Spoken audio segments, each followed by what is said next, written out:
मैंने कभी नहीं सोचा था कि मेरे साथ ऐसा कुछ होगा जो मेरी जिंदगी को हमेशा के लिए बदल देगा। मेरा नाम है अमन और मैं एक साधारण लड़का हूं। बचपन से ही मुझे कहानियां सुनने और सुनाने का बहुत शौक था। दादी की कहानियां, लोक कथाएं और गांव में फैली रहस्यमयी बातें मुझे हमेशा आकर्षित करती थीं।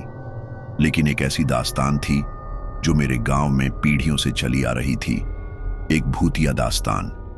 ये कहानी गांव के पुराने कुएं और उससे जुड़े अजीबोगरीब घटनाओं की थी। कहते हैं कि जो भी इस दास्तान की तह तक जाने की कोशिश करता वह या तो मर जाता या फिर पागल हो जाता। मैंने हमेशा सोचा था कि ये सब बातें सिर्फ डराने के लिए बनाई गई हैं, लेकिन मैं गलत था। हमारा गांव उत्तराखंड के पहाड़ों में बसा हुआ था। चारों ओर हरे भरे जंगल, ऊंचे ऊंचे पेड़ और बीच में एक सुनसान सा मैदान जहां वो पुराना कुआं था। कुएं की हालत खराब थी। चारों ओर उखड़ी हुई ईंटें, उसमें उग आई घास और एक अजीब सी सड़ांध। गांव वाले इसे काला कुआं कहते थे। कहते हैं कई साल पहले वहां एक औरत ने अपने बच्चों के साथ छलांग लगाई थी। उसके बाद से वहां अजीब अजीब चीजें होती थीं। कोई भी उस कुएं के पास रात में नहीं जाता था। मैंने कई बार सोचा कि आखिर लोग इससे इतना डरते क्यों हैं। ये सब कुछ तब शुरू हुआ जब मैं अपने दोस्तों के साथ गांव वापस गया। मैं शहर में रहता था, लेकिन गर्मियों की छुट्टियों में मैं अक्सर गांव जाता था। इस बार मेरे साथ मेरे दो दोस्त भी आए, राहुल और विकास। राहुल और विकास को मेरे गांव की कहानियों में कोई खास दिलचस्पी नहीं थी। वे बस मस्ती करने और पहाड़ों का आनंद लेने आए थे। लेकिन मेरे दिमाग में वो दास्तान बार बार घूम रही थी। एक रात जब हम तीनों छत पर बैठे चाय पी रहे थे, मैंने उन्हें काले कुएं के बारे में बताया। राहुल हंसने लगा। यार, ये सब बकवास है, उसने कहा। हाँ अमन, तू बेवजह डर रहा है, विकास ने भी मजाक उड़ाया। लेकिन मैं जानता था कि ये सिर्फ कहानियां नहीं थी। गांव के बुजुर्गों की आंखों में जो डर मैंने देखा था वो सच था। राहुल और विकास ने मुझे चैलेंज दिया कि अगर मैं इतना ही यकीन करता हूं तो हमें वहां जाना चाहिए। मुझे पता था कि यह सही नहीं था, लेकिन मैं भी उनका मजाक उड़ाना नहीं सह सकता था। ठीक है, मैंने कहा, कल रात चलते हैं। अगली रात हम तीनों ने टॉर्च और कैमरा लेकर कुएं की तरफ जाने का फैसला किया। रास्ते में गांव की गलियां अजीब सी खाली लग रही थीं। सिर्फ हवा की सरसराहट और दूर कहीं किसी कुत्ते के भौंकने की आवाज सुनाई दे रही थी। जैसे ही हम कुएं के पास पहुंचे, एक ठंडा झोंका हमें छू गया।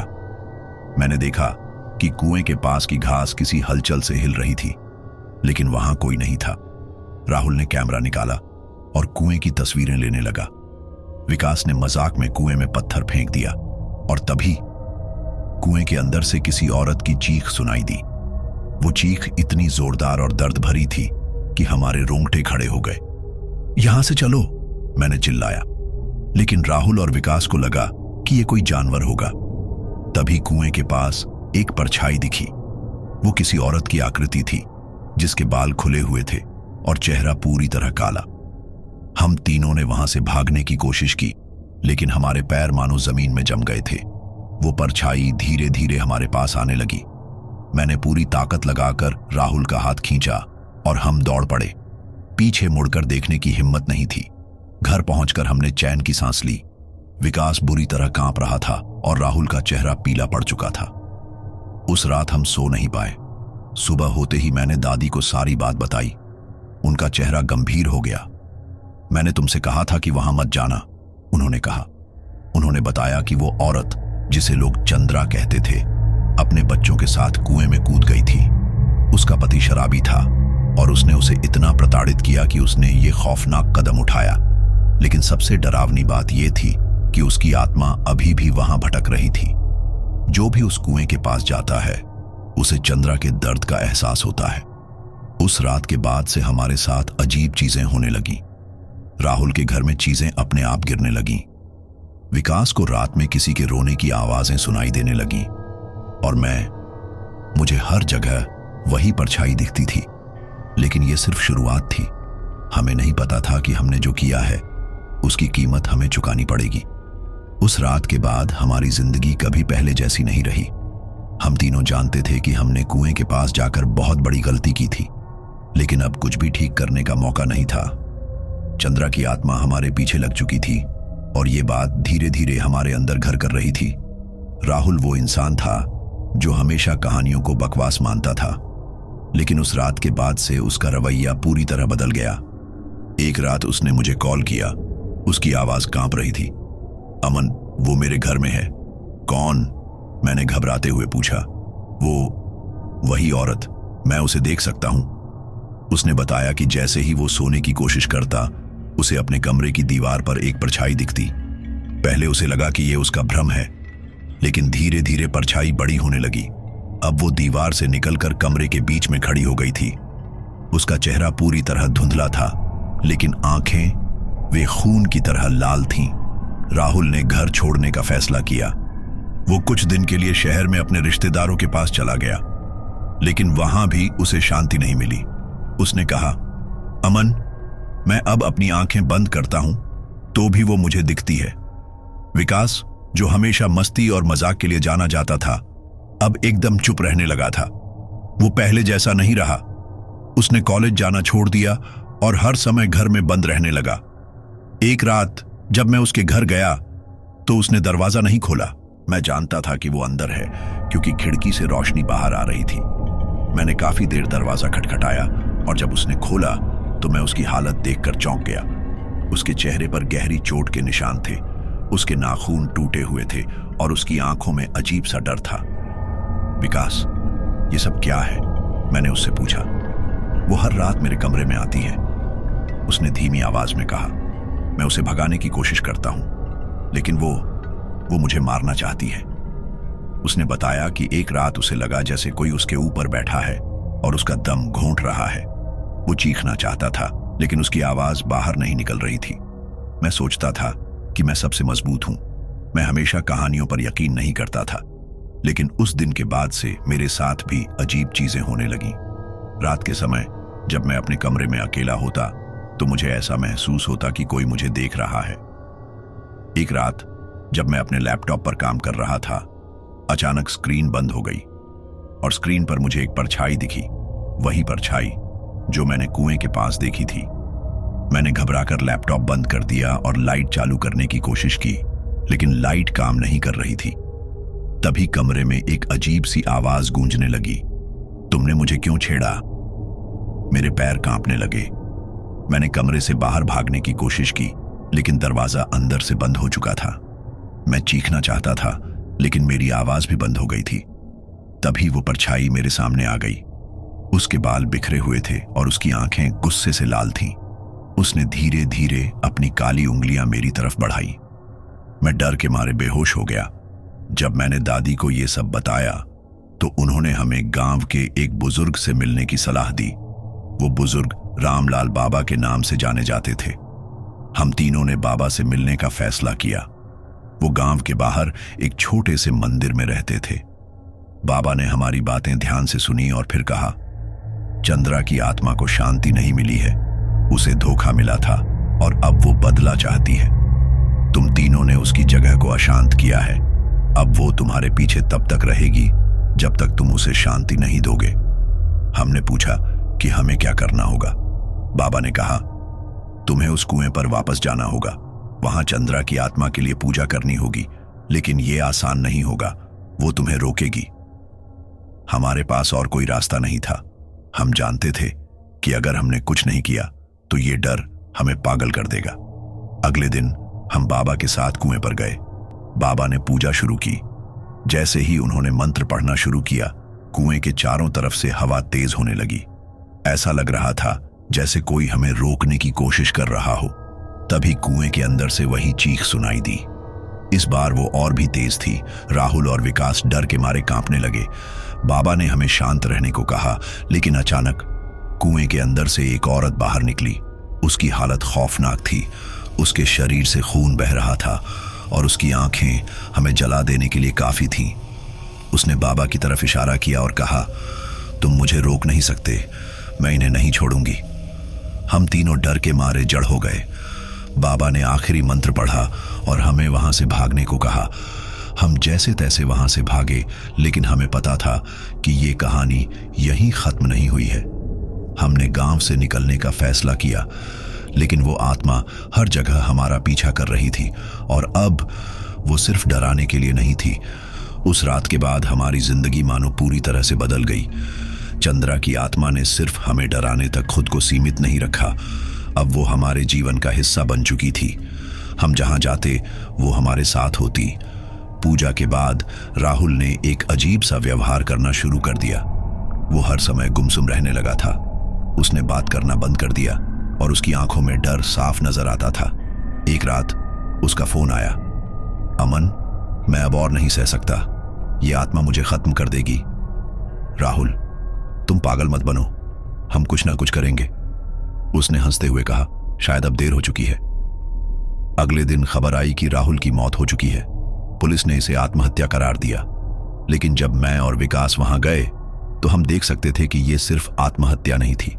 कमरे की दीवारों पर खून से लिखा था, मैं वापस आ गई हूं। राहुल का चेहरा खौफ में जकड़ा हुआ था। ऐसा लग रहा था जैसे उसने मरने से पहले किसी भयंकर चीज को देखा हो। राहुल की मौत के बाद विकास पूरी तरह टूट गया। उसने खुद को कमरे में बंद कर लिया। जब भी मैं उससे मिलने जाता वो मुझे अंदर नहीं आने देता। एक दिन मैंने जबरदस्ती उसके घर का दरवाजा तोड़ा। कमरा पूरी तरह अस्त व्यस्त था। दीवारों पर नाखूनों के निशान थे और फर्श पर खून के धब्बे। विकास वहां नहीं था, लेकिन उसने पीछे एक चिट्ठी छोड़ी थी। वो मुझे लेने आ रही है।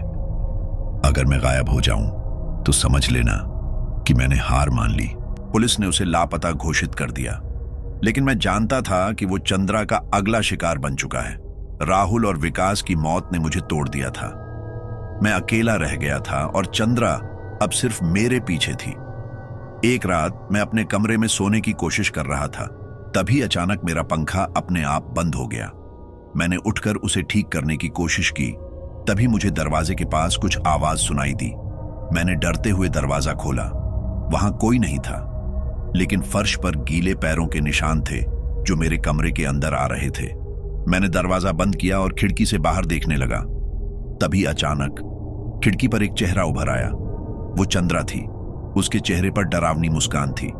उसने धीरे से कहा, तुम कब तक मुझसे बचोगे? मैं बुरी तरह चीख पड़ा और कमरे से बाहर भागा। लेकिन जैसे ही मैं बाहर निकला, मुझे एहसास हुआ कि मैं अब अपने घर में नहीं था। मैं उसी कुएं के पास खड़ा था। मैंने रामलाल बाबा से फिर मदद मांगी। उन्होंने कहा, अब ये आत्मा बहुत शक्तिशाली हो चुकी है, इसे रोकना बहुत मुश्किल है, लेकिन एक तरीका है। तुम्हें खुद चंद्रा के पास जाना होगा और उससे माफी मांगनी होगी। मैं डर गया था। अगर वो मुझे मार दे? बाबा ने गंभीर होकर कहा, अगर तुम नहीं गए तो वो तुम्हें वैसे भी मार देगी। कम से कम कोशिश तो करो। अगली रात मैं बाबा के साथ कुएं पर गया। वहां का माहौल पहले से भी ज्यादा डरावना था। चारों तरफ अंधेरा था और हवा में अजीब सी गंध थी। बाबा ने मुझे कुएं के पास खड़े होने को कहा और मंत्र पढ़ना शुरू किया। जैसे ही मंत्र पढ़ना शुरू हुआ, हवा तेज हो गई। अचानक कुएं के अंदर से चीखें गूंजने लगीं और फिर चंद्रा बाहर आ गई। इस बार उसका चेहरा और भी भयानक था। उसके बाल बिखरे हुए थे और उसकी आंखें जल रही थीं। उसने बाबा को देखा और गुस्से में चीखी, तुम इसे बचा नहीं सकते। उसने मेरी तरफ देखा और कहा, तुमने मुझे छेड़ा था, अब इसकी सजा तुम्हें मिलेगी। मैंने कांपते हुए कहा, मैं माफी मांगता हूं, मैंने गलती की, कृपया मुझे छोड़ दो। लेकिन उसने मेरी बात नहीं सुनी।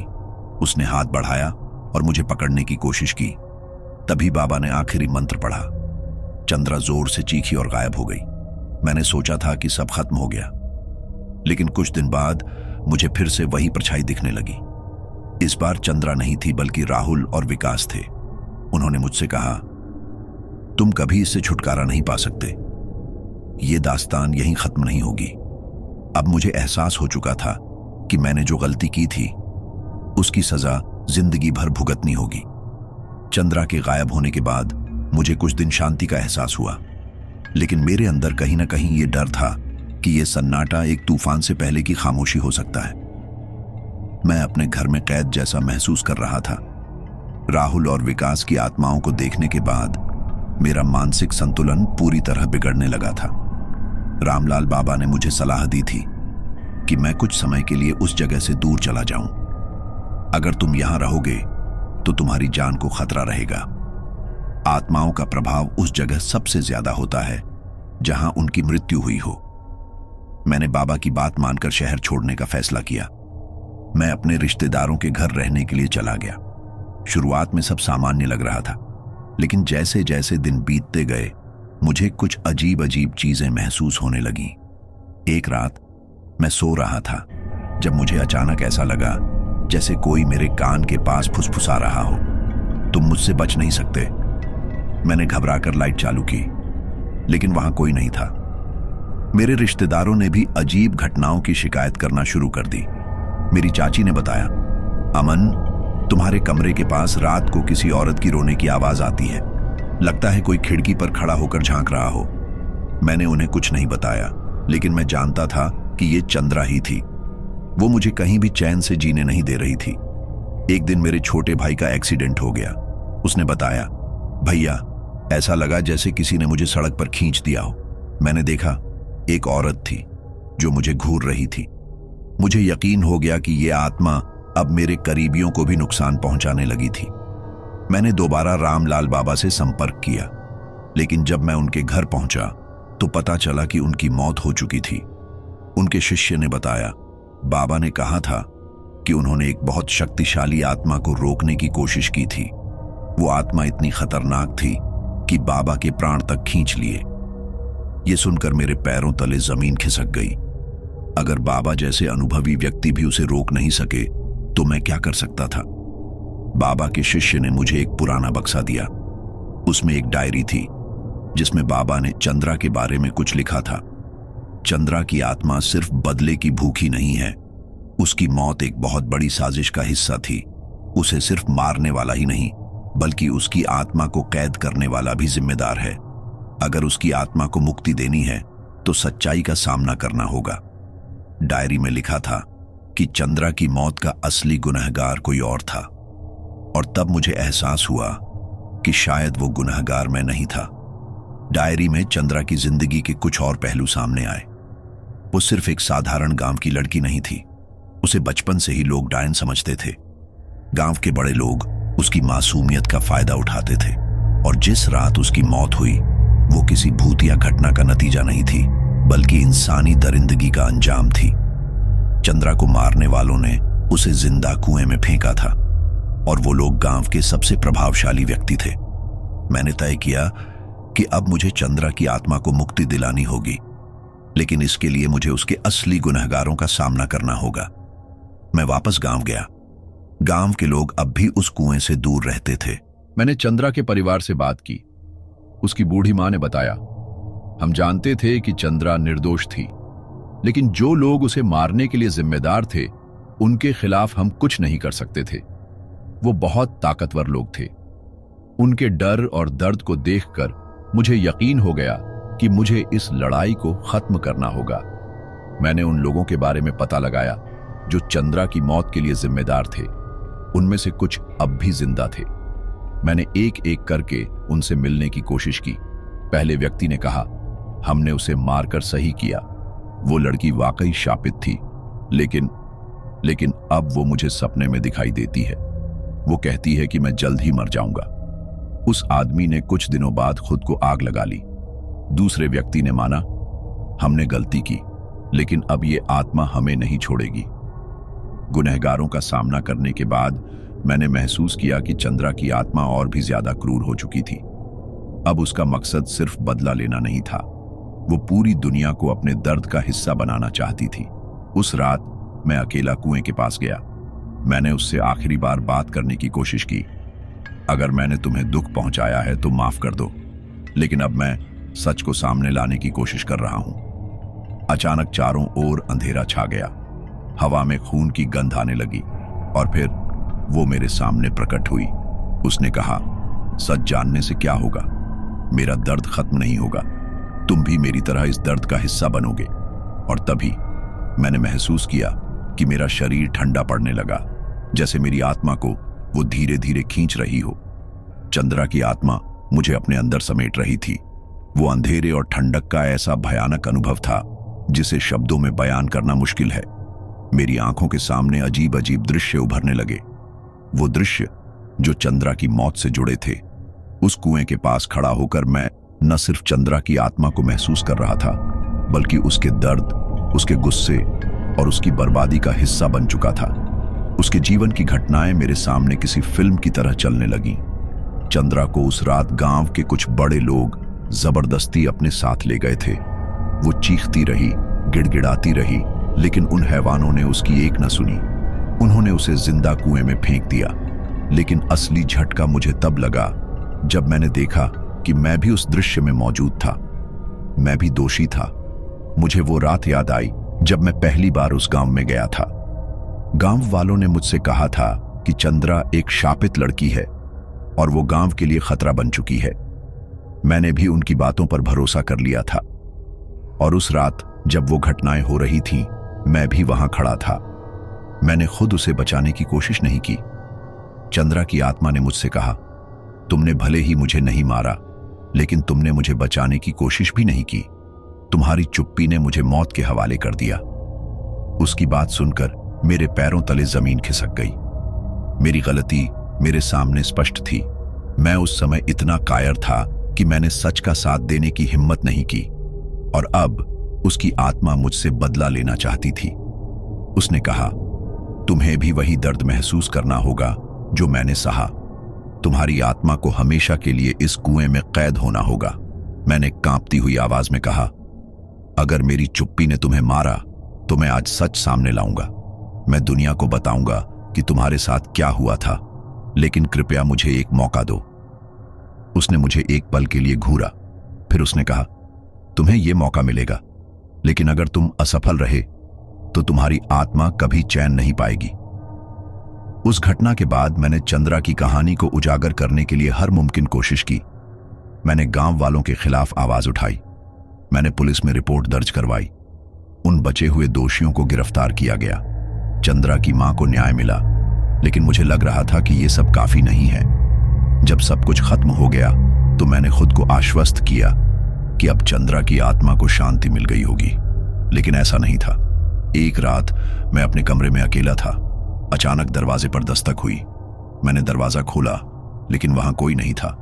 कमरे के अंदर ठंडक बढ़ने लगी और फिर मैंने उसे देखा।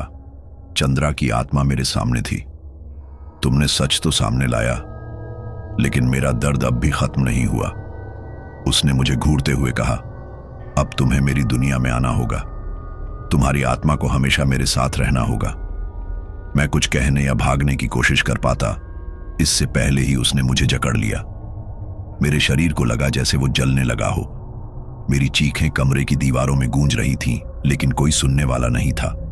अगले दिन मेरे दोस्तों ने मुझे मेरे कमरे में मृत पाया, लेकिन मेरी मौत एक रहस्य बनकर रह गई। मेरी आंखें खुली थीं और चेहरा ऐसा था जैसे मैंने कुछ बहुत भयानक देखा हो। लोग आज भी इस घटना के बारे में बात करते हैं। कहते हैं कि मेरी आत्मा उस कुएं के पास भटकती रहती है। चंद्रा की कहानी खत्म नहीं हुई, बल्कि उसने मुझे भी उस दास्तान का हिस्सा बना दिया। भूतिया दास्तान अब भी जिंदा है